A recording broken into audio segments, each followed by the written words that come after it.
Hi there. Hi friends. It's Papa Dale once again.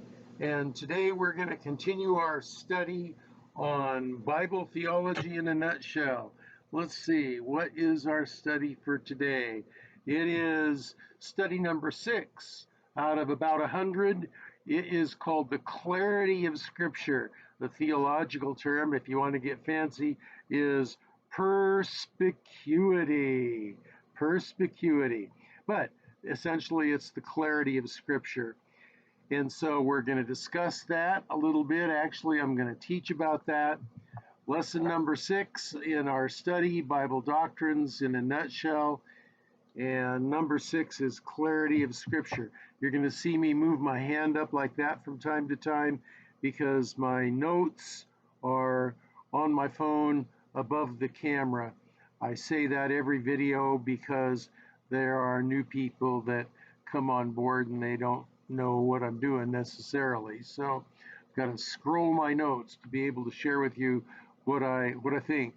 I don't know what I think anymore. I gotta write it down in notes. I'm so old. Anyway, clarity of Scripture. Here we go.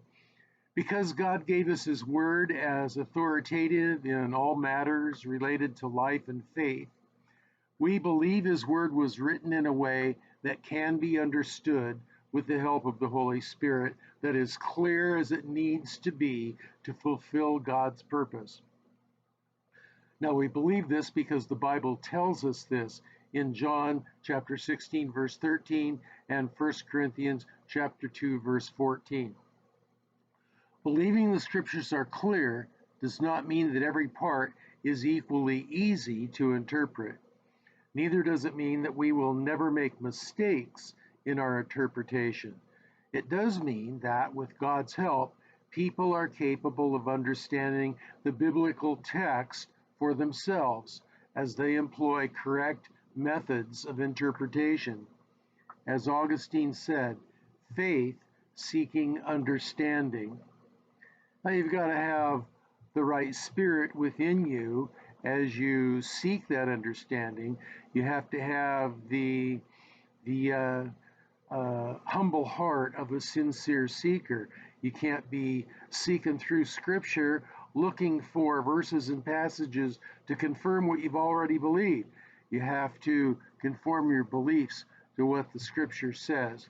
We might say more about that in a minute here. A casual reading is sometimes enough, but also sometimes insufficient.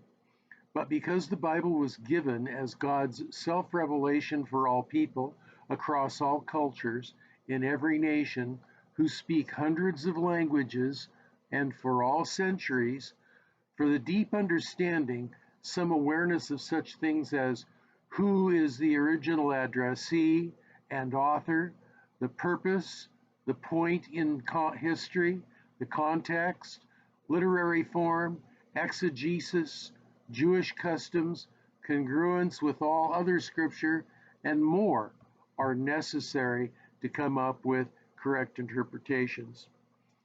A very common misunderstanding of ancient Scripture is that it is a simple chronological narrative in every book and chapter. It is not always.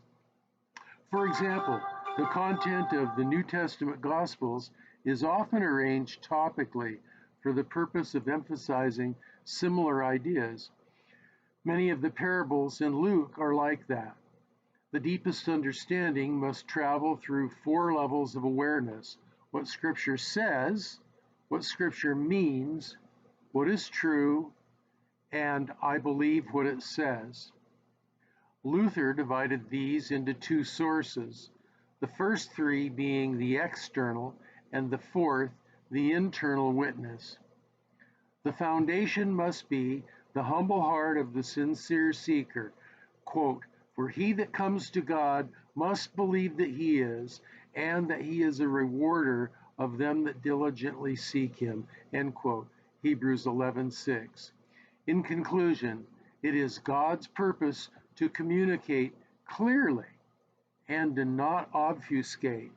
Therefore, it is God's will for believers to know Him in a meaningful relationship. So the clarity of the scripture is an important biblical concept. The scripture intends to teach us things, and the things that it intends to teach us can be clearly understood. Now, there are lots of side issues and ancillary ideas that Scripture mentions or Scripture uses as a teaching tool that aren't necessarily the full and complete truth. The literary forms, for example, is one of those. For example, Scripture speaks of the rising of the sun. Well, we know that the sun doesn't rise, the earth rotates. And as the earth rotates, it appears that the sun rises. But in common language, the literary form that we would use would be to talk about the sun rising. That's called a phenomenological idea about what the world is like around us. It's not exactly scientific truth. It's not meant to be scientific truth. It's not taught as scientific truth. And that's just one very small and obvious example. In everything that the scripture wants to teach us, intends to teach us, it is very clear in what it means to teach us. So that's where we are today. That is the clarity of Scripture and lesson number 6 out of 100. So you can reach me if you have questions or comments by listing them in the comment section below, or you can reach out to me independently from this platform on Facebook, Dale Warren at Facebook, and you'll find me there and we can interact. I'll be happy to answer questions or to read your comments for my further clarification. And anyway, so that's where we are for now. Let's say goodbye until the next video, and I hope you have a blessed day.